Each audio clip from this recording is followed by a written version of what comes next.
এই মুহূর্তে আমি দাঁড়িয়ে রয়েছি হংকংয়ের সিমতা সুইং এলাকায়। এটা বাংলাদেশ জাতীয় ফুটবল দলের টিম হোটেল থেকে সামান্য একটু দূরে, এবং এই হোটেলটার জাতীয় দল রয়েছেন।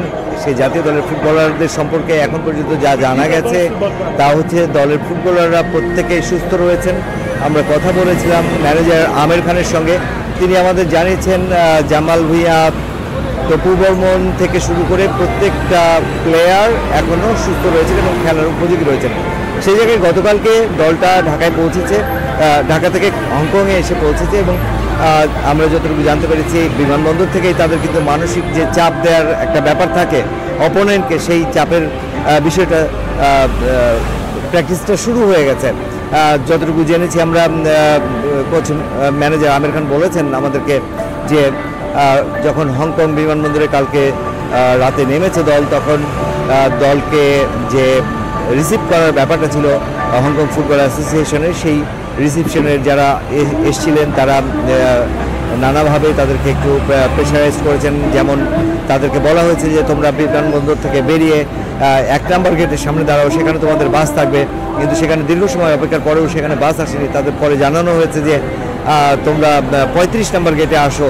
তো এই যে ডিস্টেন্স, এই ডিস্টেন্সগুলোকে যদিও আমির খান সেটা করেননি, তিনি সেখানে অপেক্ষা করেছেন এবং ফার্দার কথা বলে অ্যাসোসিয়েশনের আরও ঊর্ধ্বতন কর্তাদের সাথে কথা বলে তিনি কিন্তু খেলোয়াড়দের জন্য এটাকে সহজ করেছেন। কারণ আপনি ভাবুন যে এত লাগেজ সহ খেলোয়াড়দের এত লাগেজ রয়েছে, সেই লাগেজ সহ হংকংয়ের মতো বড় একটা বিমানবন্দরে 1 নম্বর টার্মিনাল থেকে হেঁটে বা 1 নম্বর গেট থেকে হেঁটে 33 বা 35 নম্বর গেটে যাওয়াটা কত ডিফিকাল্ট এবং এতে কতটা এনার্জি লস করবে খেলোয়াড়রা, সেই সব কথা রেখে ম্যানেজার আমির খান টেকফুলি এই জিনিসটাকে হ্যান্ডেল করেছেন এবং পরবর্তীতে তাদেরকে 1 নম্বর গেট থেকেই তোলা হয়েছে।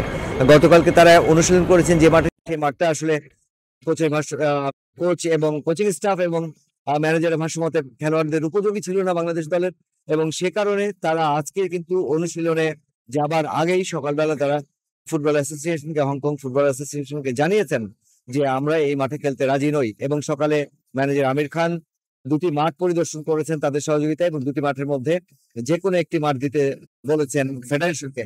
যদিও এখন ঘড়ির কাঁটায় প্রায় বেজে গেছে, মাঠ কিন্তু বুঝে পায়নি যে কোন মাঠে ট্রেনিং হবে।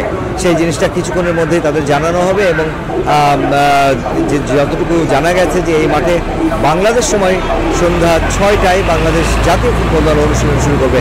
আপনি জানেন যে এই বাংলাদেশ জাতীয় ফুটবল দল 9 অক্টোবর ঢাকায় এই আজকে যারা স্বাগতিক হতে যাচ্ছেন সেই হংকংয়ের বিপক্ষে ম্যাচ খেলেছেন, এবং নাটকীয় একটা ম্যাচে নাটকীয় একটা পরাজয়ে 4-3 গোলে হেরেছে বাংলাদেশ।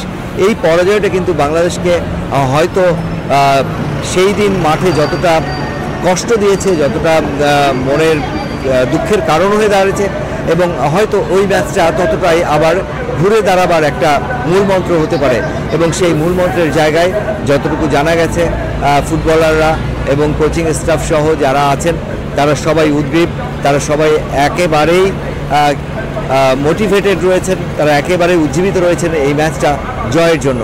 এখন ম্যাচটি 14 অক্টোবর অনুষ্ঠিত হবে। সেই ম্যাচের জন্য হাতে আর সামান্য সময় রয়েছে। সেই সময়ের মধ্যে বাংলাদেশ জাতীয় ফুটবল দলকে, অর্থাৎ হামজা চৌধুরী, তপু বর্মন, জামাল ভুঁইয়াদেরকে প্রস্তুত হতে হবে, এবং সেজন্য আজ অনুশীলন রয়েছে। সেই অনুশীলনটার পর জানা যাবে যে দলের পরবর্তী কন্ডিশনটা কি দাঁড়ায় এবং বাংলাদেশ কেমন করে, তা দেখার জন্য কিন্তু সারা বাংলাদেশের মানুষ সহ দুনিয়ায় যেখানে যারা বাংলাদেশি রয়েছেন, ফুটবল প্রেমী রয়েছেন, সবাই কিন্তু উদ্গ্রীব হয়ে রয়েছেন।